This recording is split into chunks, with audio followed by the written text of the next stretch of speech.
Howdy, howdy. Oh. Well.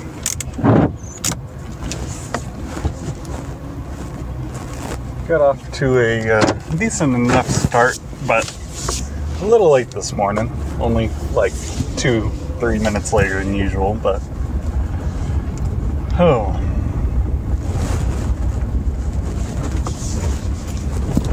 So, yesterday's podcast, I spent the whole time just rambling on about a planet I had made up for a Star Wars game. And I'm gonna do it again. So if you're not interested in that, sorry about you. But this is more of a space for me to get my thoughts out and just have some fun rather than make something that everybody will like. So I was thinking last night a bit more about, kind of where a rebellion on a smaller planet go. Or like kind of direction it would take, because I was wanting to... So if you didn't listen to the last podcast, I am trying to kind of think about and plan out a kind of a backdrop or a environment for a Star Wars role-playing game where the players are rebels on a small planet in the I think it was at the edge of the mid-rim, which, if you're not into Star Wars, is kind of like, I can't remember. I decided on where to put it. I can't remember exactly where it was. I think it's kind of on just off a hyperlane headed out towards Hut space, but at the edge of the mid-rim. So it's like not in the middle of nowhere, but not anywhere very well known. But anyway, so I was trying to decide now is like, because I kind of was talking yesterday about the setup and the Imperial forces at play, and now I'm trying to think like, what exactly would the story be? Because I've said the idea for this is kind of inspired by the cartoon show Star Wars Rebels. And so it's like a very small group trying to affect change on a wider scale. So I wouldn't just have random fights as much. It would be an insurgency. So I want the players to kind of be this small group that are dedicated to rebelling against the Empire. And so some things they would kind of need, I think they would need a benefactor of some sort. And I think maybe that could be one of the early kind of plot points, is they're just kind of wanting to fight. Maybe they have a old bartender who's letting them hide out in a secret room under the bar. I feel like that'd be pretty fun as a starting area. I had an idea for a base. So I could kind of give them this base in a cliffside. And then that would let them kind of have a bit more space, but maybe starting out they're just in a basement under a bar that's kind of hidden a little bit.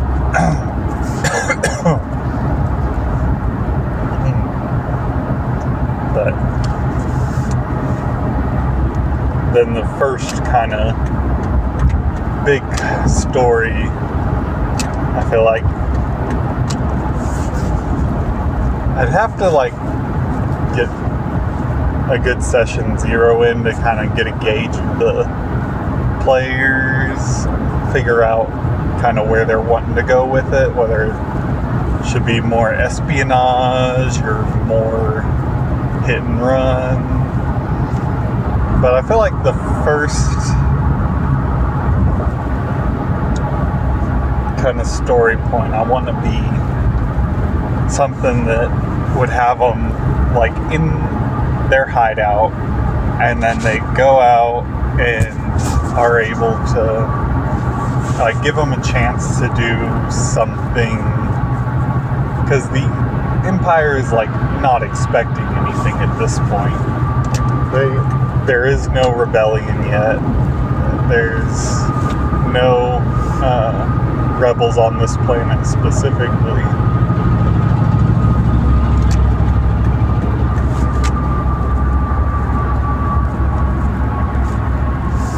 And so there wouldn't really be any basis for the Empire to be suspicious of anything. But I want to kind of create like a nemesis for them as like an ISB agent or some kind of like Imperial agent that is tracking them down. So I want to maybe give them a few like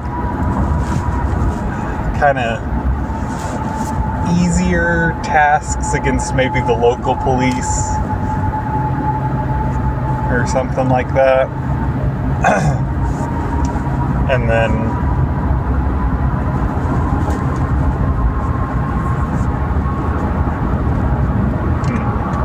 maybe start them out. I think start them out in a city, like in like the big city on the planet, and have a corrupt kind of police structure that is really like just doing the dirty work of the Imperials, so that they have more of a, it feels more like they're fighting the Empire, but they aren't exposed to like stormtroopers yet or anything like that. And then have them like, maybe the first mission is to like get into either a headquarters or like a district headquarters for the local police to kind of pull some kind of important information.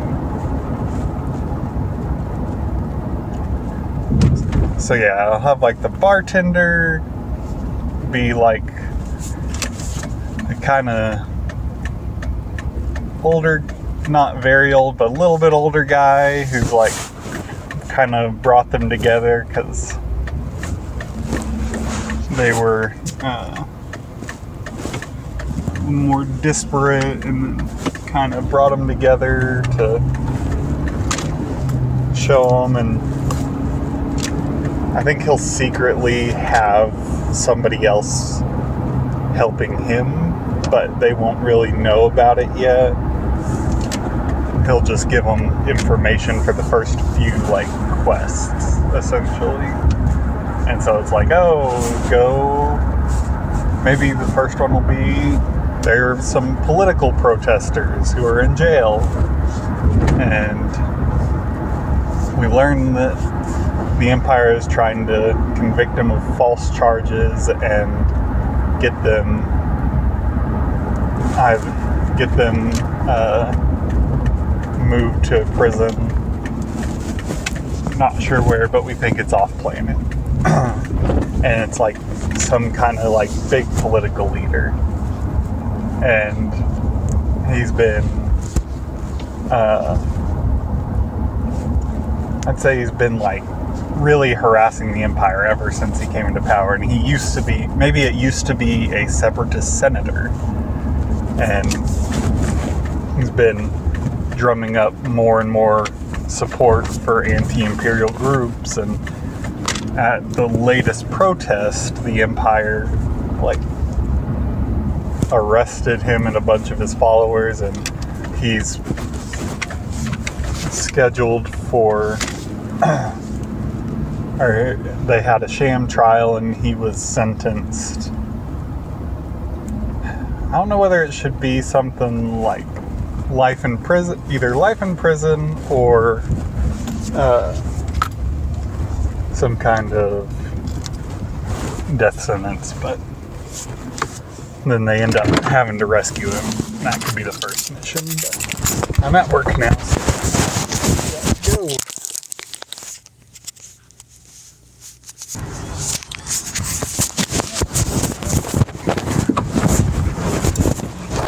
Oh, so I was thinking more about it, and I really do think that... Oh no, my seatbelt got stuck.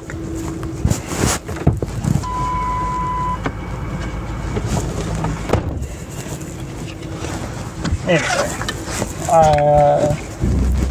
so I think that, yeah, it would be a good idea to have, like, the whole piece, like the ex-senator led a bunch of protests, and then at the most recent one was arrested for anti-imperial speech, and that triggered a bunch of outcry, which led to even more arrests. And they're all being held in like this one. There's like the main leaders are being held, and so their kind of contact wants to get them out of there. And so they'll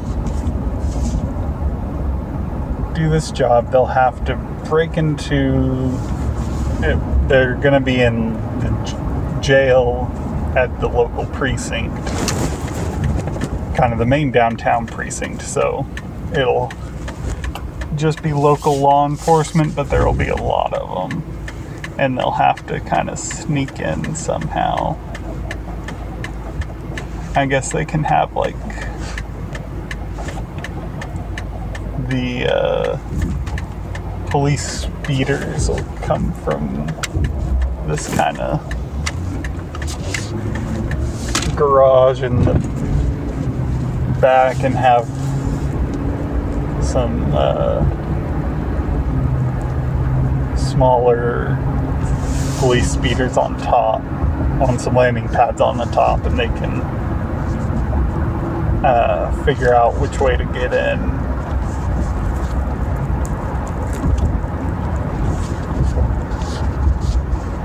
And then they'll have to get down to the jail. We'll have like a speeder bus ready.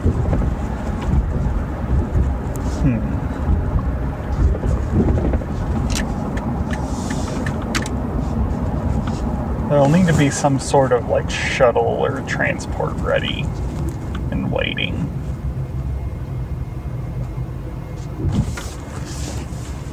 But yeah, they'll have to try and break in, get those guys out, and then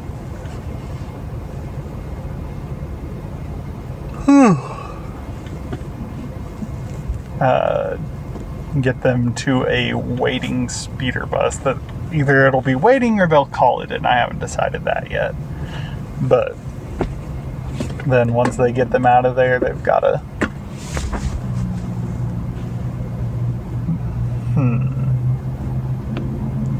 well, then there will obviously be recording equipment. So maybe they'll need to like sabotage a power station for their first kind of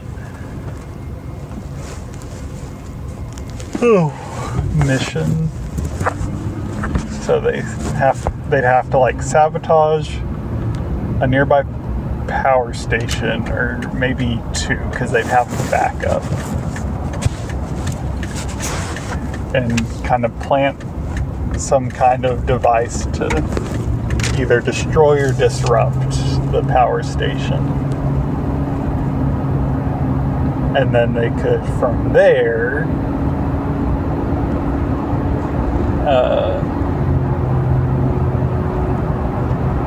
then break in without fear of being recorded, and then that would heighten security, but then it would also allow them to be in and out unseen.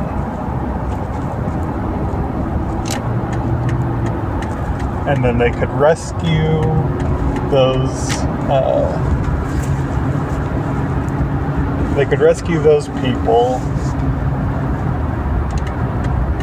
and then that would cause them to kind of have drawn more attention. And maybe I should make more of a lead up to it, because I want them to draw too much attention and then have the Empire find their hideout after kind of the first arc. So maybe that's like the big kind of finale of that small arc, being that they get they do the prison break. And so let's see, first, what could lead up to a prison break? So first they need to figure out where they're being held, because they were just put into unmarked vans and shuttled off. So they need to somehow tap into the network or spy on them. Oh, maybe they're being held in like an off-site, because they know they're big. So they have to break into the precinct, any of the precincts, and hack into the network. If they don't have a hacker, then I'll have to like provide them with some kind of like special equipment, but they'll hack into the network and figure out where they're being held. Then they'll need to scout it out and identify, so there will be two powers. They'll have to identify where it is, scout it out, and identify the power stations. And then maybe in that one they'll kind of have a meeting to plan the heist. And then, so I guess I could get them to scout it out, and then if they do good scouting out, they'll see, they'll have pre-identified that it's near a power station, that would, taking that out would kind of create enough of a diversion, plus well, I guess I could have them, because they need to be able to do it without any camera seeing them, or else it would kind of expose their identities too early.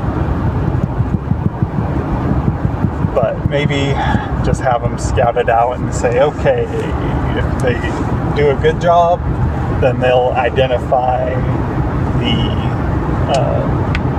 main power station, and then maybe they have a backup generator. And since it's an off-site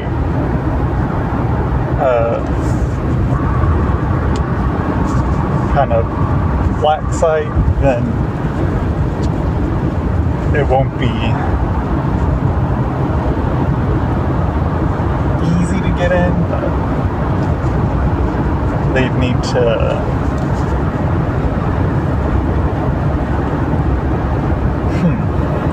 this is harder than I thought to kind of think of. So yeah, they have to hack into the precincts, figure out where they're being held, scout out the area to identify entry points, and to identify how they're going to shut down the power, which I could maybe say there's a nearby power station they need to sabotage, and then they also need to take out an on-site generator. Yeah, and then if they manage to get all of that, they have that as a separate mission they need to sabotage.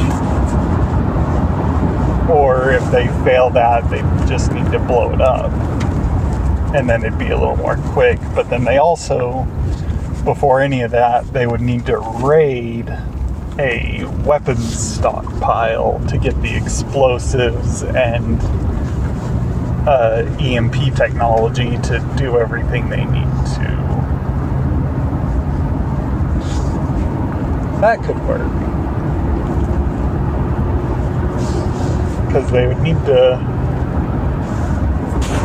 Because if they essentially have power lines going to it, they would just need to break the power line rather than disable the generators. But they have a local generator, so maybe they could identify a place to kind of make sure the power goes down, essentially.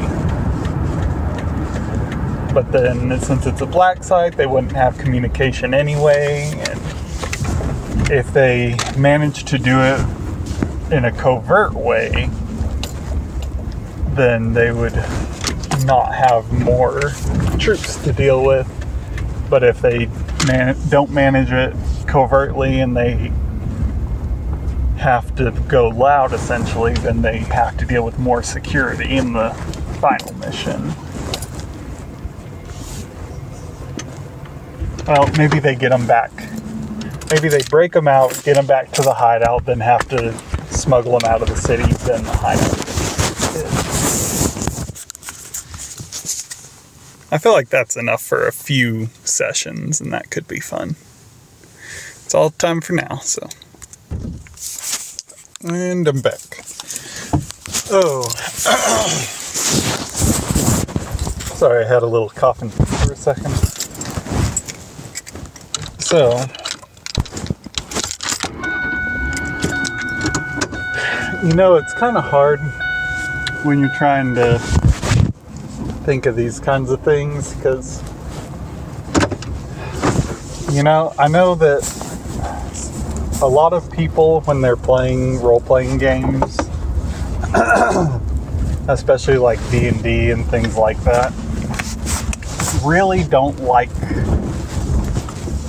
to feel like they're being forced into a role.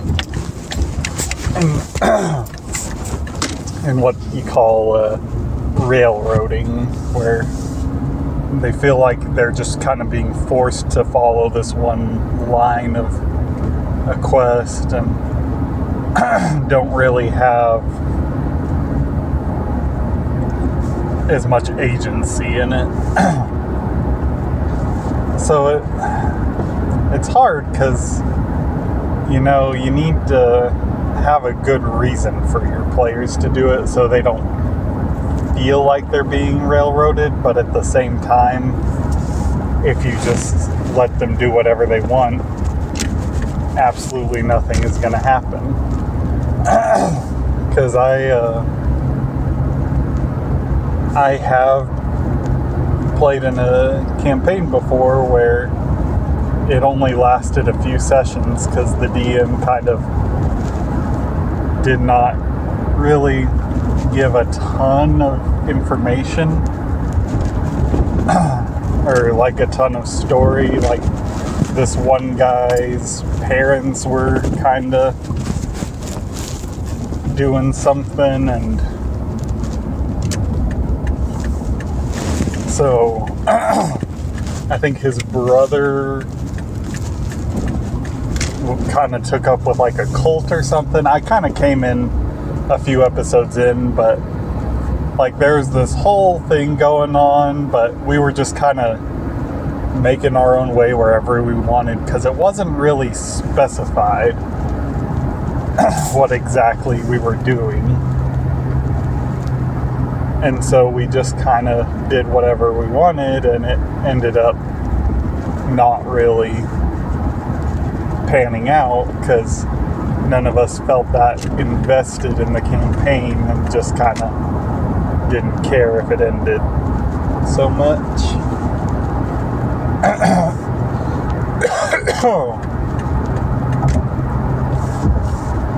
But I don't want to do that with my campaign, where it's just kind of aimless and I just say, well, here's a planet, here's some fun facts and points of interest, and you all hate the Empire, now go. That just feels like it'll never work, and it'll just be boring because the players are going to have to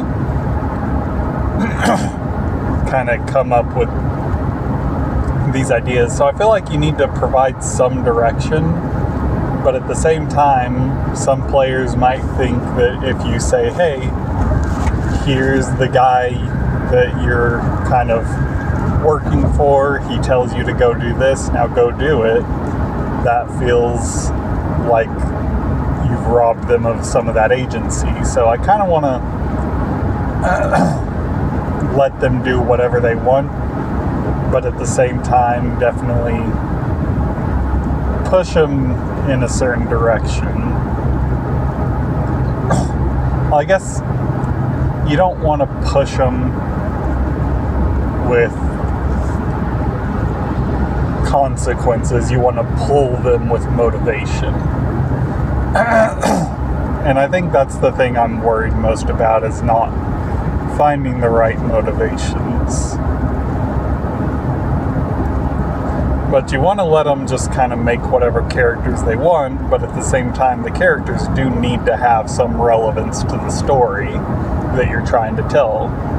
And you need to be able to tell the story together, so you want input, but at the same time, you want to plan things and be able to have some idea of where you're going, and not just this kind of blank map that you have to fill on the spot.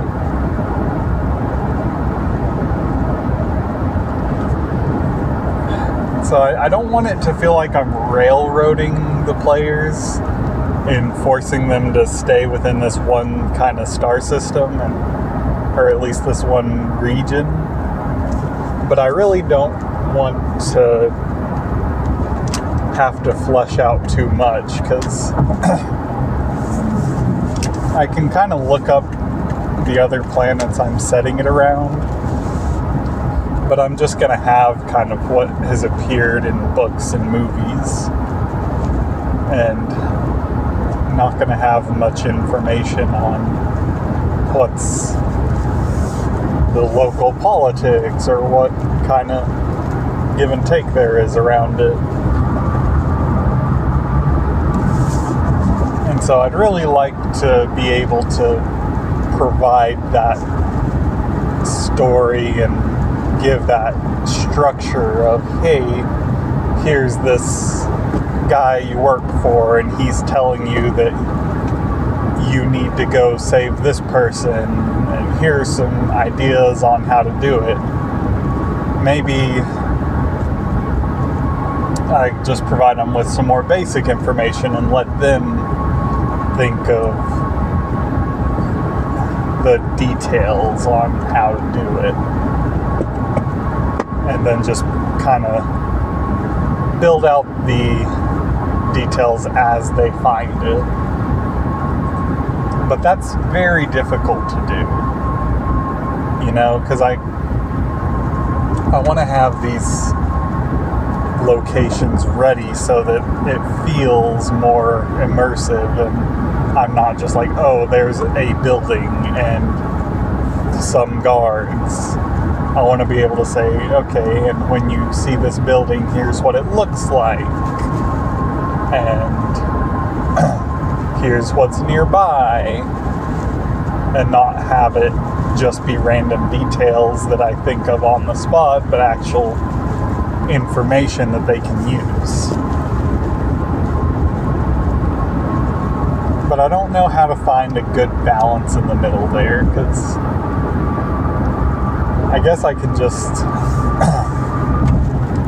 do it the way I want and let them make their decisions. And if their decisions go against what I've already planned, kind of try and roll with it and just improvise. But if they're invested in the story and they kind of can follow the breadcrumbs, that'll provide them with a little more in terms of structure so that they don't feel so lost. Or maybe it's just something you need to feel out in the moment and give them all that agency, and then if they look a little lost or if it's kind of slowing down, provide something that'll spark that interest.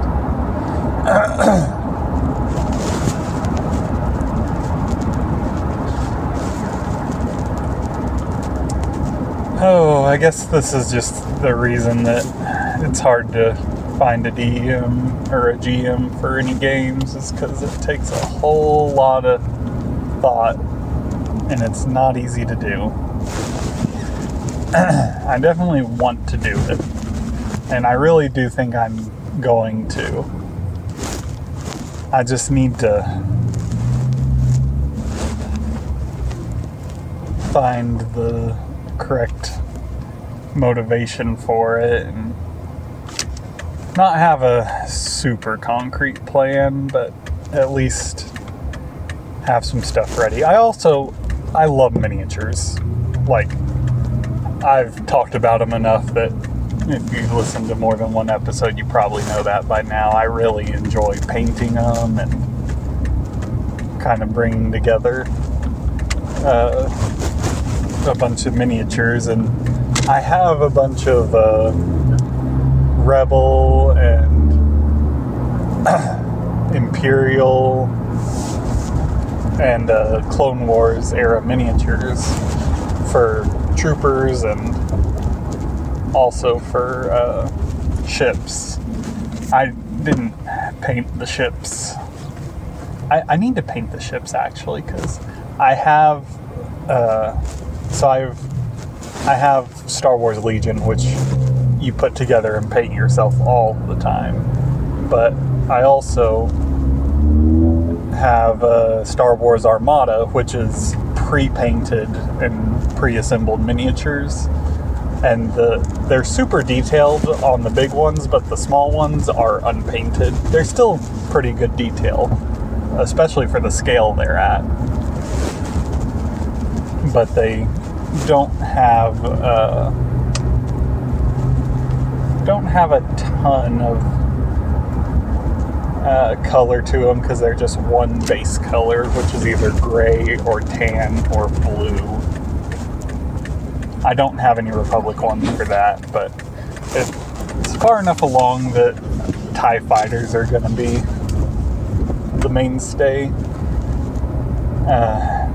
I'd like to have more smaller ships. I have like Gazantes and some other ships, but so I could kind of create space battles or ground battles. That's the problem though, I have to have that kind of foreknowledge of what the encounters are going to be for that particular session.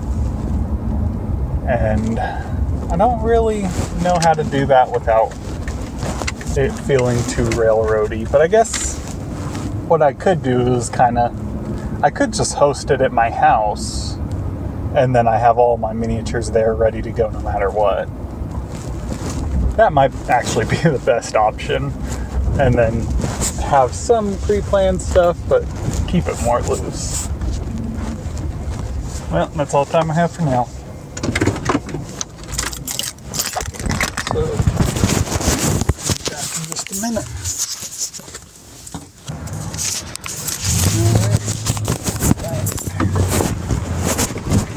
Oh, for the fourth and final segment of the day.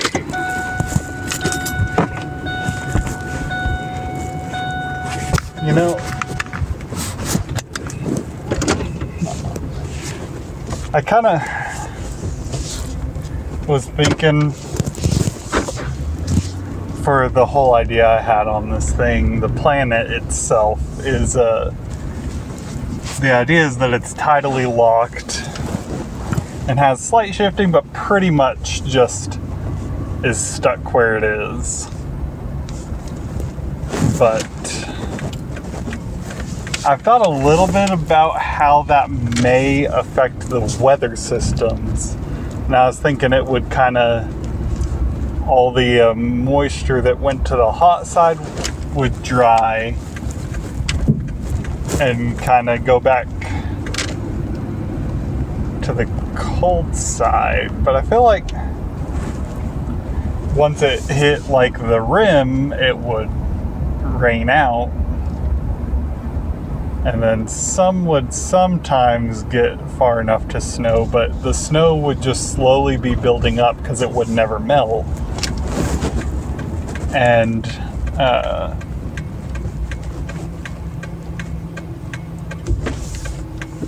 so it would the planet would slowly be getting an ice cap on one side. And so it really shouldn't have much water on the hot side. But I decided that's not as fun, and it's Star Wars. So what I decided to have happen is there's like a large ocean that pretty much takes water from the cold side and brings it to the hot side, where it evaporates and gets kind of cycled, creating this like band of essentially tropical rainforest around the whole planet, because it's where an extreme warm front and an extreme cold front are constantly mixing. So you end up with a temperate rainforest, kind of. And it'll just get warmer the more sunward you go, and colder the more duskward you go. Which I don't know if those are actual terms that make sense, but I thought that sounded kind of cool. Duskward and sunward as the directions on the planet. Instead, like, it'd still have north, south, east, and west, but it would be duskward and sunward would probably mean a little more in a lot of the time. And it's a cool kind of local slang to it, because if you said duskward on any other planet, that would be completely meaningless, because the time of day would constantly be changing where dusk was. But on this planet, it makes sense, because dusk is always on the edge of night. And so it'd be toward the night side of the planet. I guess dusk is kind of between day and night, so it would be the band in the middle and then it would be nightward. I don't know. I think duskward sounds cooler, so I'm going to use it. Because Star Wars is fantasy, not science fiction. I don't have to be scientifically accurate, but I feel like that's a fun, kind of semi-science-y weather pattern that seems plausible enough that without actually looking into it or studying it at all, it would make sense. But it also kind of enables me to make a lot of kind of different biomes. Because that'll help kind of provide some diversity of life. And I was thinking, one thing I had thought about last year when I started thinking of this was a kind of fun side quest that could be taken, but also like a fun excuse to have some interesting interactions with wildlife. Is I thought maybe there's some rich guy who thought, hey, this planet has very stable weather conditions in certain areas. It'd be perfect for a kind of like zoo. And so he got creatures from like cold planets, had a cold zoo, creatures from warm and rainy planets, had a rainforest zoo, and from hot, dry planets had like a deserty kind of zoo. And so it had like 3 big like complexes, because I'm thinking that this planet would have little to no native wildlife.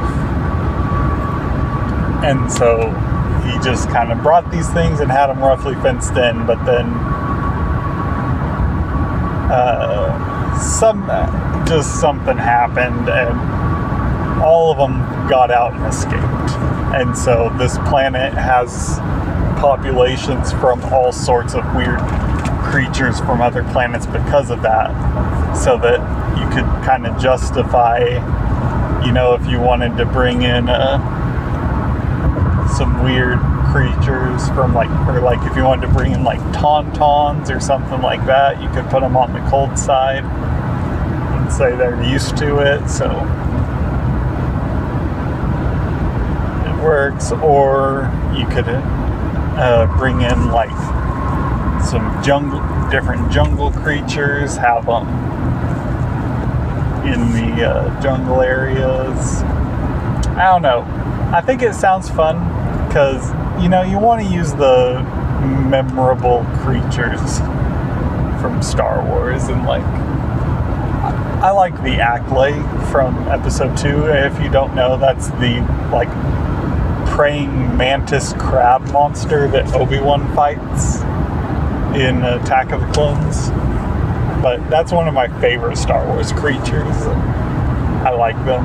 And so they're supposed to be kind of native to hot jungles. And so there could be an area that could host them. And something like a sarlacc. Maybe there was a sarlacc that was brought there because somebody thought they were cool and then just kind of grew out of control. But that would require too long. The sarlacc's life cycles are way too long for that kind of thing, but maybe a small one, not a big one. Something fun to think about. But yeah, I just thought it's a cool idea for a planet too, because I love the sunset and sunrise, and the idea of having a city where it is constantly in that kind of state of sun on the horizon, but with a real beautiful sunrise Or I guess it wouldn't be a rise or a set. It would just be the sun, because it doesn't move in the sky at all. But it would be just right there throughout the year and have a real nice look to it.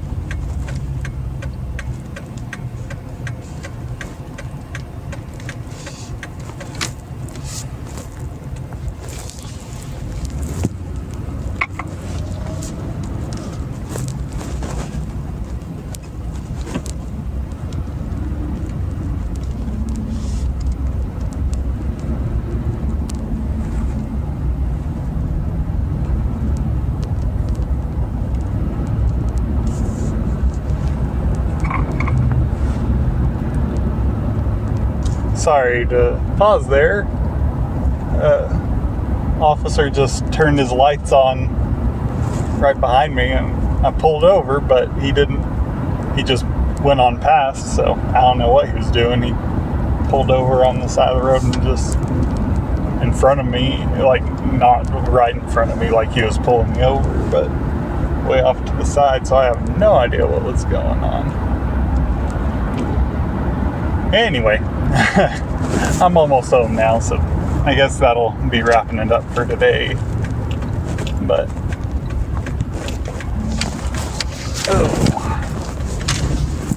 well, thanks to anybody who's listening. I saw yesterday, I looked at it and saw that there was actually a pretty good number of people, almost 100 people have listened.